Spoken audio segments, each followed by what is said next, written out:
So my peoples, God bless you guys. We're continuing the reading. We're here reading 1 Samuel, King James Version, and 1 Samuel is in the Old Testament. We're now going to chapter 2. 1 Samuel, chapter 2, talking about parenting and child rearing and honoring God and being obedient to what God says to do or not do. Okay? God is not a God to be played with or trifled with. He's not to be mocked. He's a loving God, loving creator. But he also will do his act and keep order, not disorder. So when he says to do something, we have to follow and do. The windows are open now so you can hear a little bit more of the natural sounds of the city driving through. You may hear some horn blowing and people here and there here. But this is downtown, going to Richmond, Virginia. We have not been the first time traveling through. So I'm curious to see what we see. I think we're by a college. It's a college over here. Where is this? Richmond? Virginia Commonwealth. Virginia Commonwealth College. Look at this, VCU College of Engineering up here. We're going to the campus. Not bad. Beautiful. All these young ones here study hard. Look at this. Look at the shape of this building. Wow. And again, we're putting everything together. All beautiful creation here while God's message going through and seeing. What are we seeing? It's just beautiful to see how life is. Look at us humans. Eking out a life in this world in our limited lifespan here until God comes to take us off from all of this. We can still enjoy life and still give God praise at the same time, can we not? That's a beautiful, look at the design. Metal roof, nice sculpted covers, and look at the edges of that thing. That's a nice color. Virginia Commonwealth University. Chemical and Life Science Engineering, Department of Computer Science, Electrical Computer Engineering. Well, you know, and bus stop out of service. Bus stop, that's all good. Yeah. Yeah, we all this construction here. You know this, and I like, you know, it's so funny. I'm not a big proponent of like, hey, look at all these big schools. I think colleges have become a business in many ways, as opposed to being areas of just education. If you have, I say we need to go back to teaching a trade again, and a skill. HVAC, plumbing, AC, do electrician. Give people a skill again. We spend too many years in school and not enough years earning an income. Grow, make your own business, get a trade and a skill. You know, they had an apprenticeship back then. Let's learn these things and apply them and get a job soon, because if we're gonna spend 20, 30 years going to school forever, having over $100,000 to $200,000 of school loan and debt, even legal stuff, and then to do what? You have to owe it back and you owe a mortgage when you finish school. That is way too much. You know, we need to go back to learning a skill and a trade, okay? So please, that's a little side thing. Colleges are beautiful and wonderful and nice design, all that stuff good. But they cost too much. Bring the prices down and bring the education up. Give me the skills, leave the prices low. And, oh, come on, don't follow me so close to behind. Guys right behind me, I can't even stop. But, you know, so. I like to kind of slow down for yellow lights and stop for red. And then people are riding so close behind you, like tailgate you. Then you kind of stop, and then, you know, they might ram into the back. So look at the city skyline from now. Let's see. That's beautiful over there. Nice. We're gonna continue the second set with 1 Samuel. What is that over there? All the beautiful things in this little land. This is USA. You want to see a beautiful country in this here? Virginia, huh? Riverside Drive. Look at this place called Manchester. Like you see Manchester in England. Interesting. We're touring the country, alright? Little bit by bit. Can't get it all full. Little bit by bit. We'll get it done. Hey, it's a truist again. That's where the main headquarters up there, something? Yeah, who knows? Look over this lane, look there. Are we on one south still? Yep, we're still on one. Little symbol here. Let me see. We're gonna continue this way out. We're gonna go down, down. We're gonna get back to the highway soon. Just enjoy life here. I see the moon already up there, so we're gonna get to this thing. Alright, so we're gonna go now to 2 Samuel. Let's start the play again. We're watching and enjoying and while giving God praise at the same time. There we go. 2 Samuel. Well, 1 Samuel chapter 2. Excuse me. 1 Samuel 3. 1 Samuel 3. And the child Samuel ministered unto the Lord before Eli. 1 Samuel chapter 2. Once the 1 Samuel, and the word of the Lord was 2. Let's go back to 2. 1 Samuel chapter 2. All right, let's go. And Hannah prayed and said, My heart rejoiceth in the Lord. Unless we finish that part. Mine horn is exalted in the Lord. My mouth is enlarged over mine enemies, because I rejoice in thy salvation. Yes, yes. You are correct. There's none holy I as heard the you guys. Lord. You are correct. You are correct. 1 Samuel chapter 3. You 1 are Samuel correct. 3. That was just a review. And the child Samuel ministered unto the Lord before Eli. And the word of the Lord was precious in those days. There was no open vision. And it came to pass at that time, when Eli was laid down in his place, and his eyes began to wax dim, that he could not see. Getting old. And ere the lamp of God went out in the temple of the Lord, where the ark of God was, and Samuel was laid down to sleep, that the Lord called to Samuel, and he answered, Here am I. And he ran unto Eli, and said, Here am I, for thou calledst me. And he said, I called not, lie down again. And he went and lay down. And the Lord called yet again, Samuel. And Samuel arose and went to Eli, and said, Here am I, for thou didst call me. And he answered, I called not, my son, lie down again. Now Samuel did not yet know the Lord, neither was the word of the Lord yet revealed unto him. And the Lord called to Samuel again the third time, and he arose and went to Eli, and said, Here am I, for thou didst call me. And Eli perceived that the Lord had called the child. Therefore Eli said unto Samuel, Go, lie down, and it shall be, if he call thee, that thou shalt say, Speak, Lord, for thy servant heareth. Amen. So Samuel went and lay down in his place. And the Lord came and stood and called, as at other times, Samuel, Samuel. Then Samuel answered, Speak, for thy servant heareth. And the Lord said to Samuel, Behold, I will do a thing in Israel, at which both the ears of every one that heareth it shall tingle. In that day I will perform against Eli all things which I have spoken concerning his house. When I begin, I will also make an end. For I have told him that I will judge his house forever for the iniquity which he knoweth, because his sons made themselves vile, and he restrained them not. And therefore I have sworn unto the house of Eli, that the iniquity of Eli's house shall not be purged with sacrifice nor offering forever. Then Samuel lay until the morning, and opened the doors of the house of the Lord. And Samuel feared to show Eli the vision. Then Eli called Samuel and said, Samuel, my son. And he answered, Here am I. And he said, What is the thing that the Lord hath said unto thee? I pray thee, hide it not from me. God do so to thee, and more also, if thou hide anything from me of all the things that he said unto thee. And Samuel told him every whit, and hid nothing from him. And he said, It is the Lord. Let him do what seemeth him good. And Samuel grew, and the Lord was with him, and did let none of his words fall to the ground. And all Israel from Dan even to Beersheba knew that Samuel was established to be a prophet of the Lord.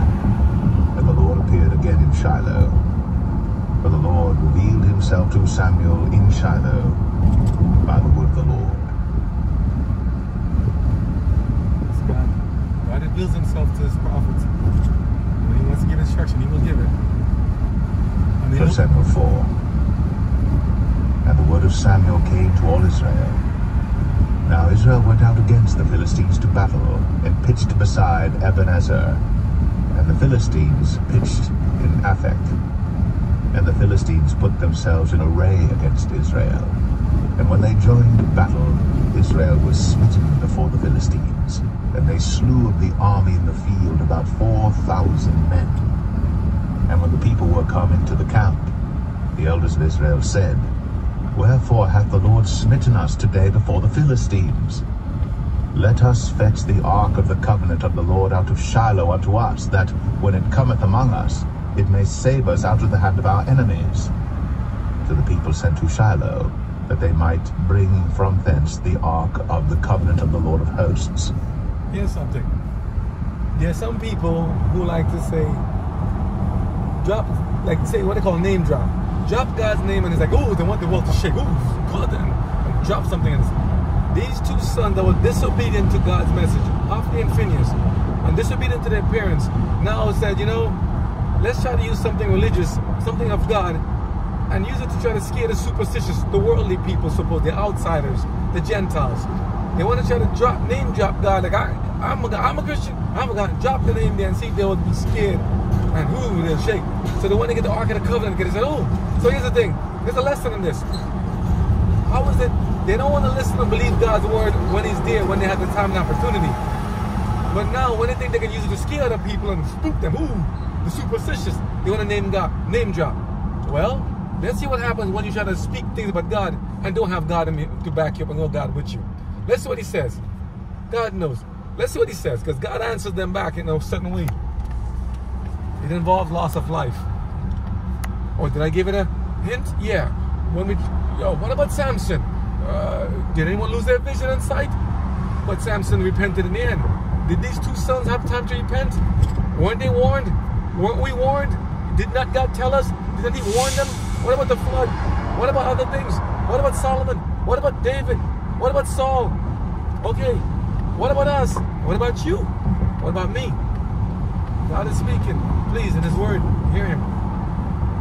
Dwelleth between the cherubims, and the two sons of Eli, Hophni and Phinehas, were there with the ark of the covenant of God. And when the ark of the covenant of the Lord came into the camp, all Israel shouted with a great shout, so that the earth rang again. And when the Philistines heard the noise of the shout, they said, What meaneth the noise of this great shout in the camp of the Hebrews? And they understood that the ark of the Lord was come into the camp. And the Philistines were afraid, for they said, God is come into the camp. And they said, Woe unto us, for there hath not been such a thing heretofore. Woe unto us! Who shall deliver us out of the hand of these mighty gods?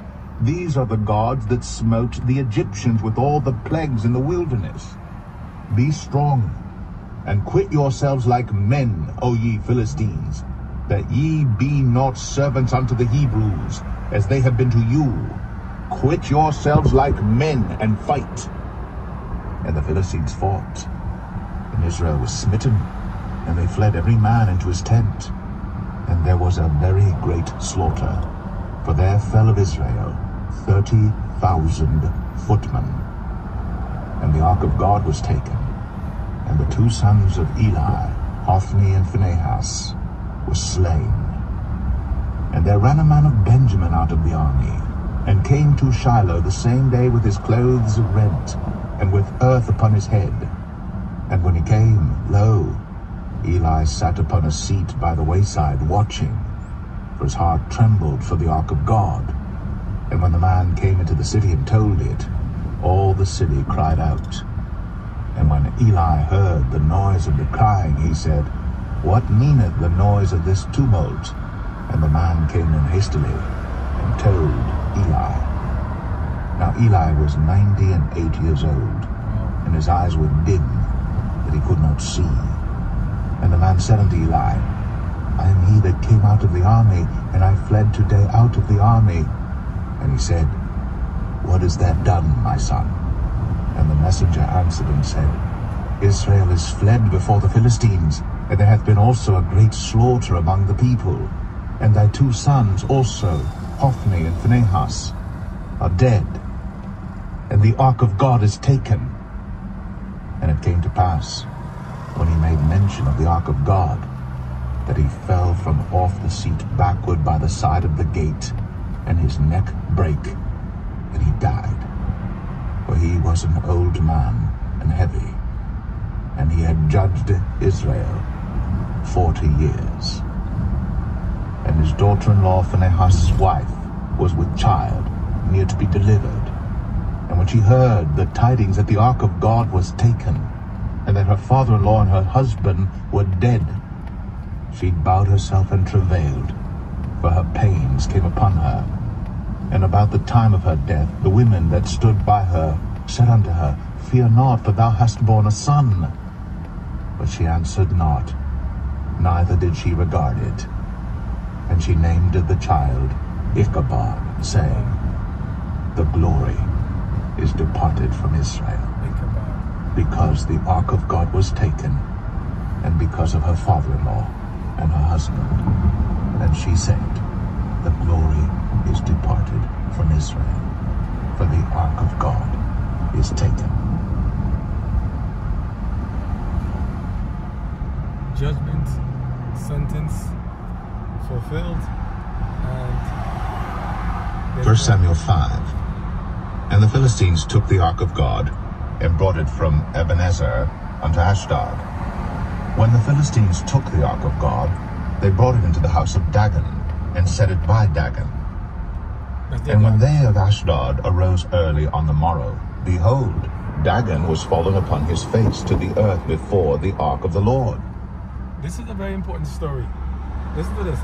So the children of Israel took, through Hophni and Phinehas, took the Ark of the Covenant, the sacred Ark of the Covenant, to bring to try to scare the Philistines, superstitious people, and it backfired, it failed. They ended up losing their life, and Eli also lost his life after hearing the news. They then decide, well, I guess they're broken, they're dejected, the Israelites. But the Philistines are rejoicing. Yes, we conquered. Yes, we conquered. We conquered them. We conquered them. Their God was called Dagon. I think it was the one with the fish mitre on his head. So now the Philistines, the superstitious people said, well, the children of Israel, their God was not strong enough to deliver them from our hand. So now by conquering them, conquered their Ark of the Covenant, they now think that they can win the whole battle.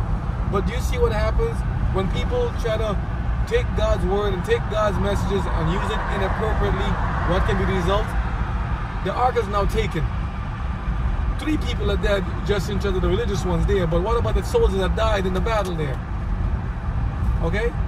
Now the enemies of God are rejoicing now because now they have victory over the God of Israel, which is going to be so powerful. The same God that parted the Red Sea, that destroyed Egypt, and everything else now is now captive to their God, Dagon, our God made of rocks and stones and statues. Remember the 10 Commandments when he says, God is a jealous God. He said, I shall have no other gods before me. Let's hear what God does. Let's see what God does. Did he tell you already? On I-95 south in 2.9 miles. The shoulder is closed. You're still on the fastest route. She's so nice. They always give us a little prompt as a hazard of him. Good job. Thank you. Thank you, Martha. Thank you, Apple. Thank you for stuff. When God is put into the same room, they took the Ark of the Covenant and put it in the room, right, next to their God, their fake God, Dagon. God is not having it. God's not sharing no place with no fake God. So what God did? Did you hear what happened? When the Ark of the Covenant was put into the area with the fake God, Dagon, what did God do? He knocked it over. He knocked over the fake God on the ground. Oh, serious? Oh, there's more coming. What did they did again? They said, oh wait, something happened. Something happened. Maybe just the statue was off balance or something. Let's see. Don't put God next to some fake God. He will he will do what he has to. Listen to this. And they took Dagon and set him in his place again. The fake God. And when they arose early on the morrow morning, behold, Dagon was fallen upon his face to the ground before the ark of the Lord, and the head of Dagon and both the palms of his hands were cut off upon the threshold. Did you hear what happened? So the first time the fake God was placed next to the ark, first time they put the Ark of the Covenant in a room with the fake God, God knocked it over on the floor. They picked up the fake God, Dagon, and put it back up on the statue and said, yeah, put it back next to the covenant. Maybe you just fluke accident or something. Yeah? Next day, the statue of the fake God is knocked on the floor again. And the head was cut off, and the hands was cut off too. Huh? What does God tell you? Don't play with him. Do not play with this God. He cut off the head and the hands. Let's see the rest. Only the stump of Dagon was left to him. Therefore neither the priests of Dagon, nor any that come into Dagon's house, tread on the threshold of Dagon in Ashdod unto this day. Now they're scared. But the hand of the Lord was heavy upon them of Ashdod, and he destroyed them and smote them with emerods, even Ashdod and the coast thereof. And when the men of Ashdod saw that it was so, they said, The ark of the God of Israel shall not abide with us, for his hand is sore upon us, and upon Dagon our God. They sent therefore, and gathered all the lords of the Philistines unto them, and said, What shall we do with the ark of the God of Israel? And they answered, Let the ark of the God of Israel be carried about unto Gath. And they carried the ark of the God of Israel about thither. And it was so, that after they had carried it about, the hand of the Lord was against the city with a very great destruction. And he... So now they're scared. What's going on? How is this? What is this? What is God? They're scared. They know this. They said, you know, because the superstitious of the word, they said, you know, there's something about this God that's very... They can't see him. They don't know what it is, but they said he's doing something. He's acting upon them. Yeah, his hand is sore against them. I mean, God's punishing them for taking what does not belong to them, for coveting what did not belong to them. Because now they're trying to claim that they have power over him. And he's not in that box. He's not in the Ark of the Covenant. He's got him whole heaven and earth. You can't contain him. So he said, let me teach him a lesson. So he starts to punish them. Sores and boils on his skins, right? In the meantime. And he's also punishing the whole city. Until they learn to say, okay, let it go. We got to give it back. He's punishing them. Let's see if they learn the lesson. And now this Philistine's like, listen, this is God is having, he's beating up our God. He's beating up Dagon. He's chopping their hands and head off. He's making us sick. He's doing something. Yo, leave this God alone. Let's hear. Smote the men of the city, both small and great, and they had emerods in their secret parts. And they're growing everywhere. Therefore they sent the ark of God to Ekron. And it came to pass, as the ark of God came to Ekron, that the Ekronites cried out, saying, They have brought about the ark of the God of Israel to us, to slay us and our people. So they sent and gathered together all the lords of the Philistines, and said, Send away the ark of the God of Israel, and let it go again to his own place, that it slay us not and our people. For there was a deadly destruction throughout all the city. The hand of God was very heavy there. He's not playing with them. And the men that died not was smitten with the emerods, and the cry of the city went up to heaven. He's punishing them.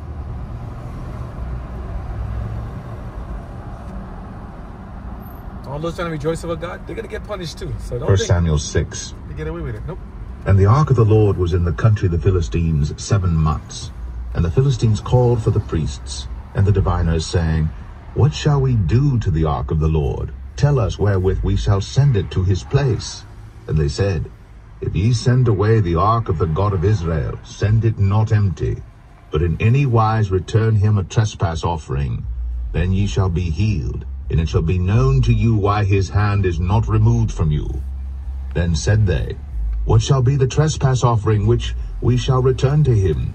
They answered, 5 golden emerods, and 5 golden mice, according to the number of the lords of the Philistines. For one plague was on you all, and on your lords. Wherefore ye shall make images of your emerods, and images of your mice that mar the land. And ye shall give glory unto the God of Israel. Peradventure he will lighten his hand from off you, and from off your gods, and from off your land. Wherefore then do ye harden your hearts, as the Egyptians and Pharaoh hardened their hearts, when he had wrought wonderfully among them? Did they not let the people go, and they departed?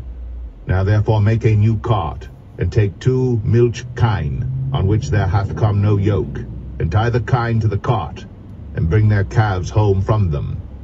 And take the ark of the Lord, and lay it upon the cart, and put the jewels of gold, which ye return him for a trespass offering, in a coffer by the side thereof, and send it away, that it may go. And see, if it goeth up by the way of his own coast, to Bethshemesh, then he hath done us this great evil. But if not, then we shall know that it is not his hand that smote us. It was... So they said, let's do something. They said, this is the Philistines. They said, listen, we see some damage and some devastation happening to our people and to our God, our fake God, Dagon. But we don't really know if it's maybe just a superstition. Maybe Dagon, maybe something's going on that we don't know. I don't think God of Israel could really do this. Could he? Is he really the one punishing us? They said, let's send it off. But don't just send him off like that. Let's send him off with some gifts. Give him put some little gifts like offering, like, you know, a little sacrifice to give this God something. Just see, maybe we can appease him, let him go and leave us alone. And let me see, if this thing goes from him, maybe he might maybe not punish us anymore. Or maybe you'll let it just, you know, let's just see. Let it go and see what happens. So they said what he says here? And see, if the ark goeth up by the way of his own coast to Beth Shemesh, then he had done the stores. Notice, they want to see now, if the ark is led by the oxen, the kine, to go up there, and he follows the path on his own, then God is taking it, leading it back. But if he doesn't, then it's not God. You got to read the story in context. And I can't go through everything while I'm driving now to tell you the details. But it's a very important, it's a very interesting story. We don't hear about these stories too often. We hear about the general big stuff. David killed Goliath, and and Samson, Solomon. What about the other ones? Like Ellen G. White. The little details in between. And you can also read her writings about what she said about the stories also in Patriarchs and Prophets, Prophets and Kings, Acts of the Apostles, Desire of Ages, The Great Controversy. It's good to know the other little details. The little things make the biggest differences. So it pays to have the little light with the big light. Let's see what he says. You know what I'm talking about, like driving, taking a couple of lug nuts from your tires. You ain't gonna have too much tire wheel left, okay? So the little things make a big difference. Let's see what's going on here. They want to test now, see if this God is really as powerful as they say he is. Let's see. You want to get in? You want to get a little pass? Okay, come on. Let me see. Can you make it out here, Mom? Can't you make it out here? Let her get a chance. Can't she? Take a chance. Try. Okay. Okay. Let her get a chance to try. Oh. Let me continue. Okay. A chance that happened to us.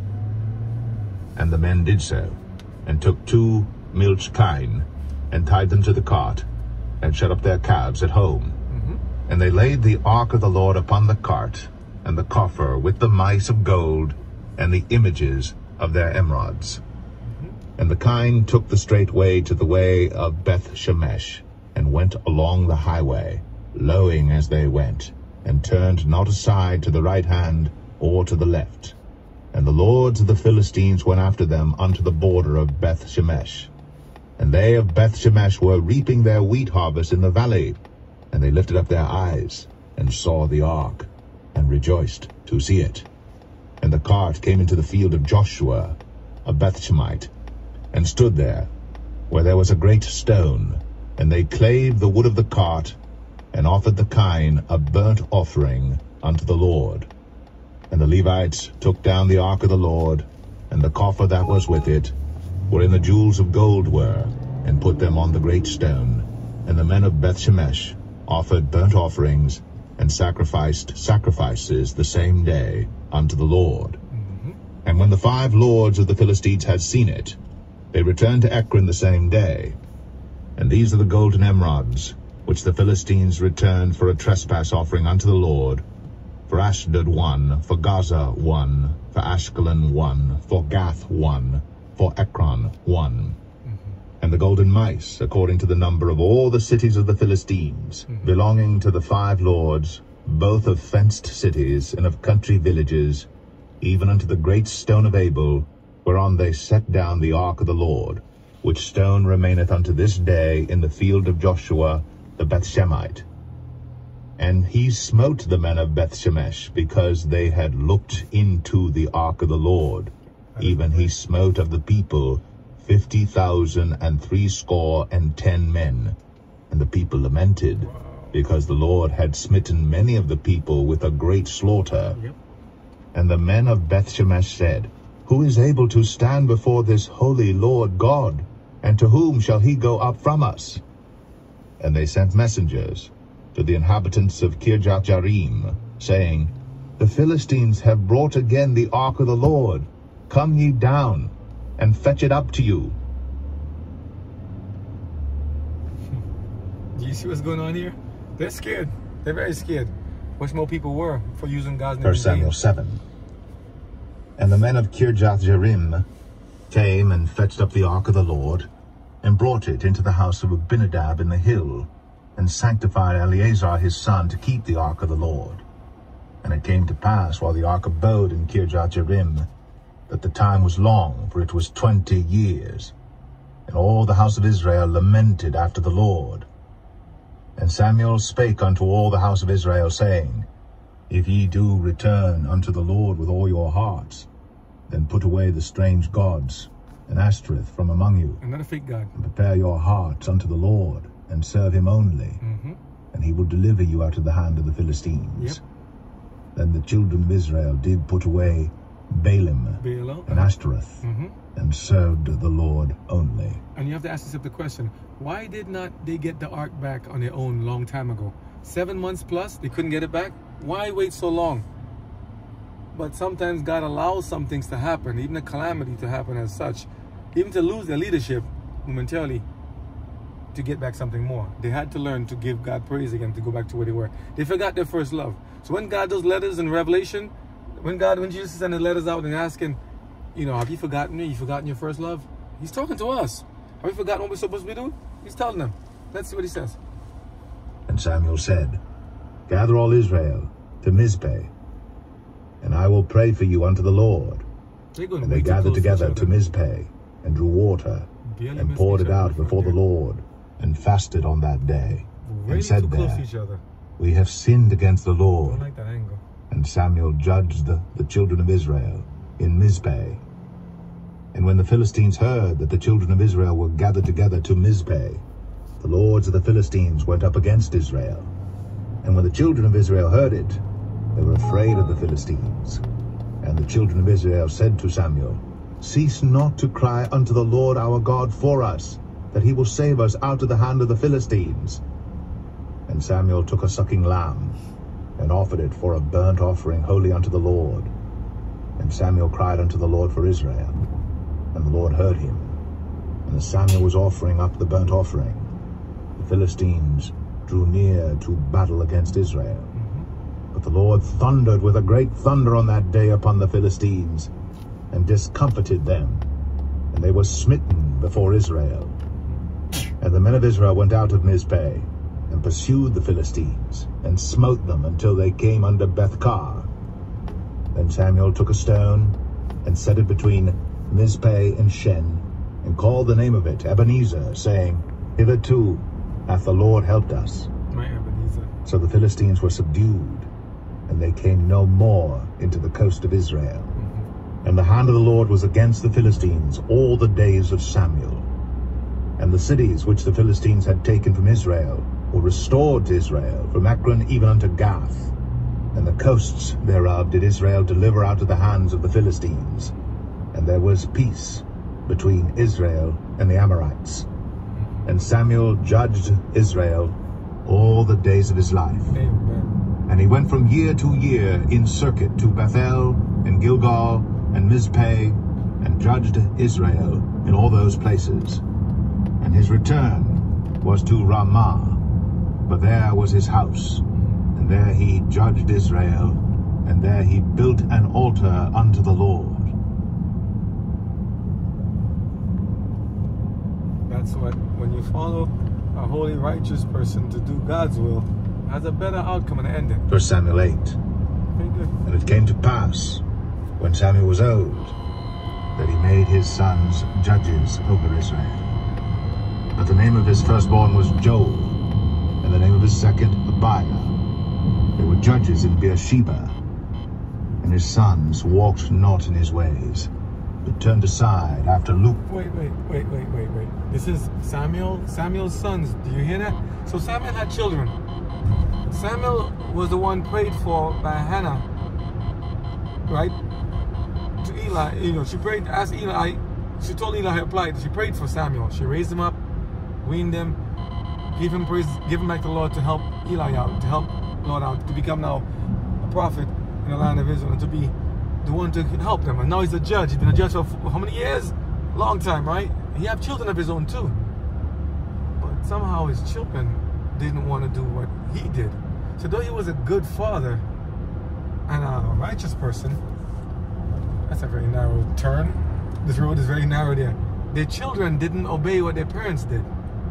There's a lot about parenting. Now their parents who did the best they can, reading Bible studies, children's stories, songs, choir practice, pathfinders, all these lessons, everything under the sun they could try. Working 2, 3, 4, 10 jobs to try to give the kids the best of life. And then when come down to them to follow God and do the right thing for their own, amnesia? They don't remember, or they depart, or they don't take it, or they take it too lightly. They don't want to follow this God. Who's this God? I don't see him. I don't know this God. I don't believe this God. It's not a wrong thing to ask, but why does that happen? Is it because of seeing hypocrisy? Because of seeing people turn back? But suppose you did the best you could, and it's like this. What else could you do? And many people just, no matter what you show them, they still do their own thing. They just say, F them, leave them alone. So we don't hear forbear. We just have to do our part by the grace of God. If God gives us children, let's give them the best example possible by living by all the light that we've been given. Live to the best you can and give God praise. But don't think that it's like, it's my fault. Don't blame yourself. If you did the best you could, your children decide to not listen to you. They have to decide for themselves. They have the age of reasoning and accountability. Okay? God judges each of us based upon the light that we've been received and we exercise and lived upon. If we lived upon it based upon our faith, that's it. The children, we do our best to help and advise. But God's the one and the Holy Spirit does the conviction. We just need to present the message and live by example.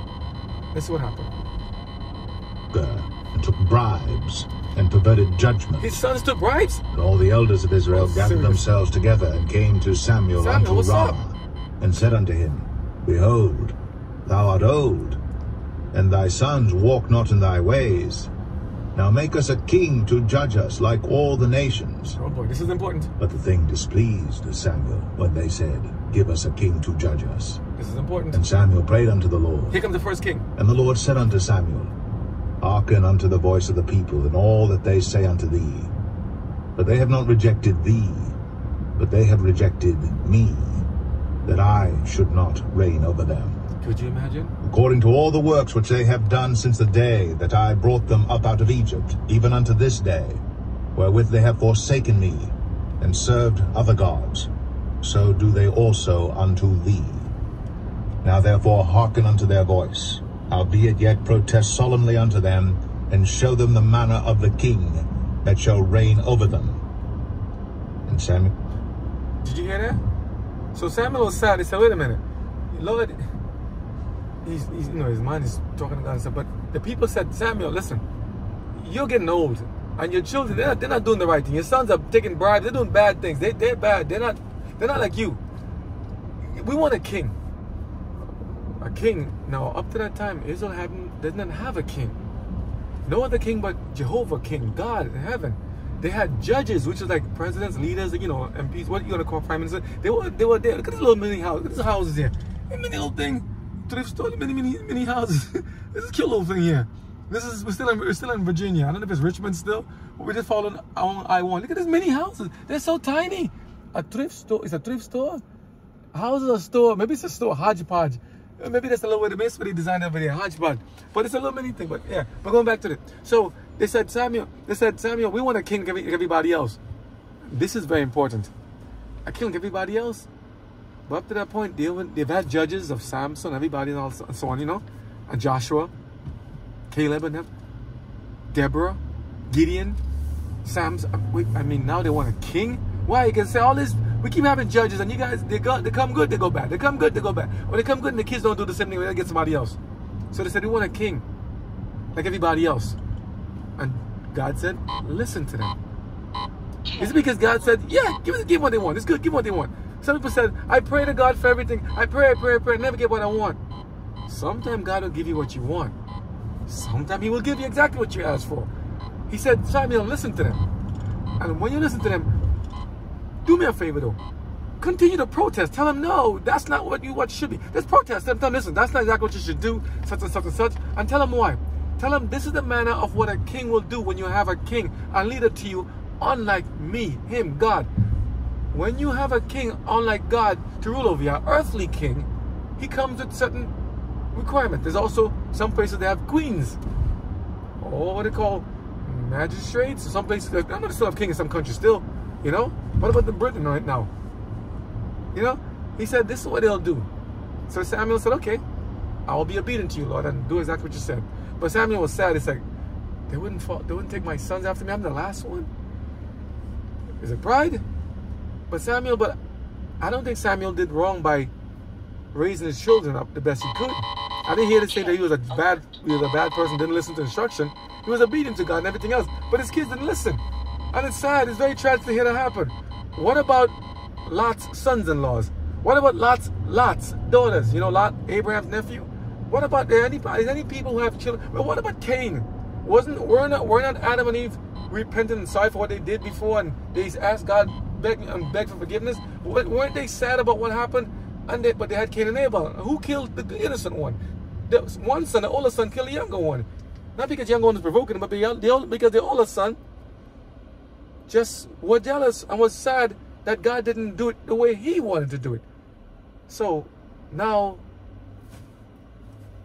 there are parents who have children and they don't necessarily follow in their footsteps, but they tend to go after their own thing and do it their own way and dishonor God. But here they want a king. Not just any king. They asked for a king And this changes the whole trajectory of how Israel's path. First, they were just following judges. Now they want a king. Huh?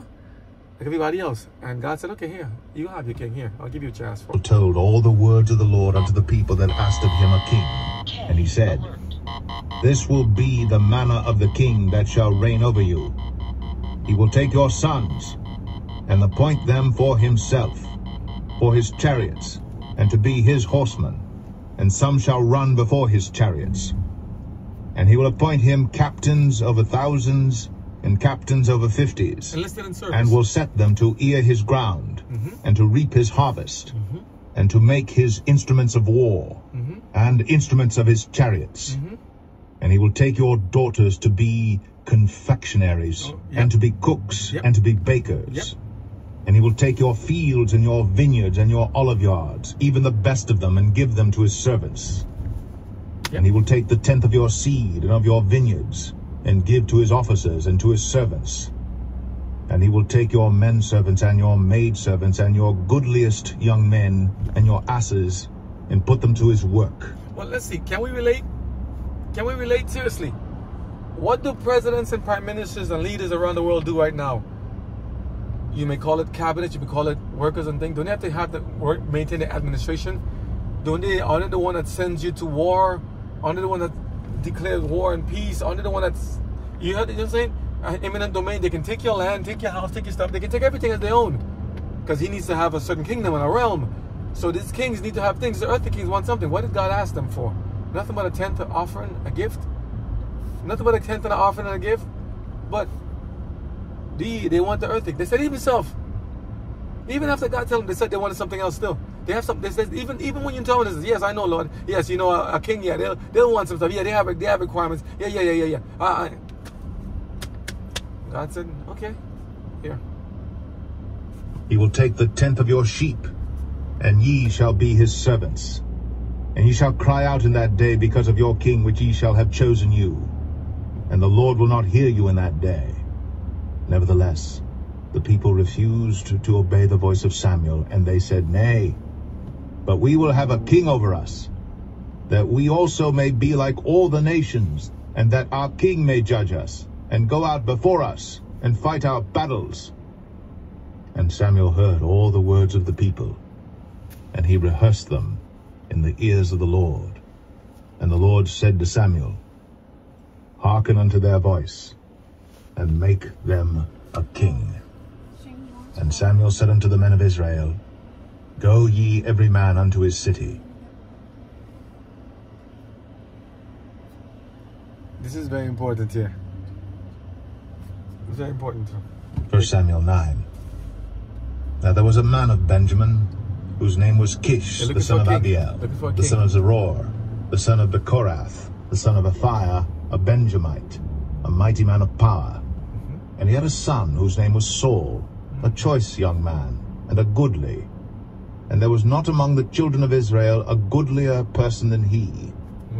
From his shoulders and upward he was higher than any of the people. Tall, strong, handsome. And the asses of Kish, Saul's father, were lost. Donkeys. And Kish said to Saul his son, take now one of the servants with thee, and arise, go seek the asses. And he passed through Mount Ephraim, and passed through the land of Shalisha, but they found them not. Then they passed through the land of Shalim, and there they were not. And he passed through the land of the Benjamites, but they found them not. Well, so what's going on here? You hear what's happening? So they're looking for a king. How can who can we pick him on a king? Well, here's a handsome, tall, strapping young lad. Here's a tall, strapping young gentleman here. He's a handsome figure. This may be a good man here. And for some reason, this strapping, handsome young lad is chasing for donkeys that seem to have been lost or went astray all of a sudden. Do you get hear this? Are these things that sometimes some strange things happen to you all of a sudden? It's like, why all of a sudden these things happen and get lost? How? What's the purpose? Sometimes we don't know the end of something until we finally see what the reasons were when God reveals it. So we can go through something right now and say, I don't know why I have this thing happen and why this is going on such and such a way. It's okay. If you don't know, we keep praying to God and ask the Lord, help me, guide me, show me, teach me, show me, teach me, you know. And then later on, we can figure out what it is later on and say, okay, let's take a chance and take a look and see. And God will reveal it when the time comes. But he doesn't have to reveal everything every time he said it to until the time comes. Only when he said so. So let's see what God decides to do. Interesting story. Should we pause here and load up the next one? Because Israel's going to get his first king. Let's see what God decides to do. We'll pause it to the next one. God bless.